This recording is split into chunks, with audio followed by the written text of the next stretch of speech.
Hey, you guys, we're back. And after securing victory in southern Canaan, the Israelites faced another challenge. King Jabin of Hazor saw what happened and decided to form a massive alliance. He gathered multiple kings, armies, and chariots, preparing for what he believed would be a decisive battle against Israel. Joshua led Israel's forces northward, and despite being outnumbered, God reassured him of victory. The battle was swift.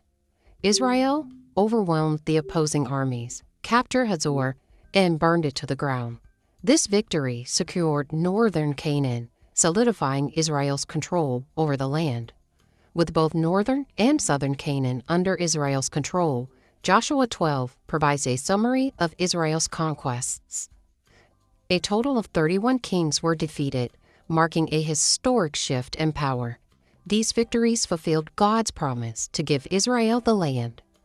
Though much of the land had been conquered, some areas remained unconquered, and God reminded Joshua that there was still work to be done, instructing him to divide the land among the tribes of Israel.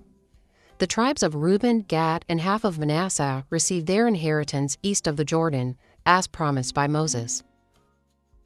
Among those receiving land was Caleb, who had remained faithful to God since the time of Moses.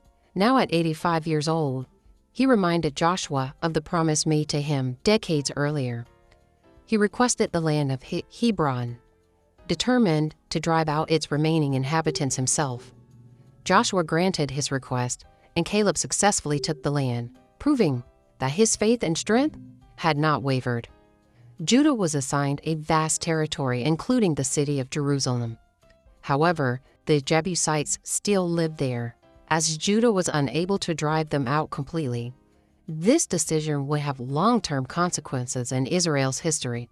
It wasn't that God was unable to drive them out, it's that they didn't trust God to do it. Elsewhere, Caleb's family also played a role in conquest. Caleb's daughter, Achsah, married Othniel, who secured Kirjath-Sefer. As a wedding gift, Caleb gave them additional land, demonstrating his commitment to securing Israel's future. The descendants of Joseph, Ephraim and Manasseh, received their land, but their situation was different. Manasseh's land was divided on both sides of the Jordan. Yet they expressed dissatisfaction, claiming that they needed more territory. Joshua instructed them to clear the forest and drive out the remaining Canaanites, encouraging them to fully take possession of their land instead of requesting additional land.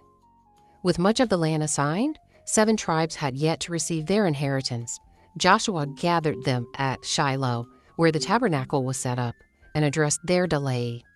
He sent surveyors to map out the remaining land and then cast lots to determine each tribe's portion.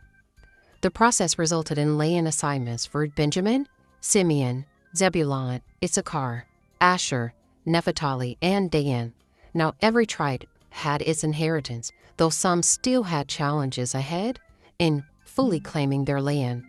The conquest of Canaan was nearly complete, and the land was distributed among the tribes of Israel. Some tribes struggled to fully occupy their land, and Canaanite influences still lingered in key cities. It's important to note that sometimes we do what God requires to the point of comfort only. Consider your obedience to God. Are you fully committed to His requirements?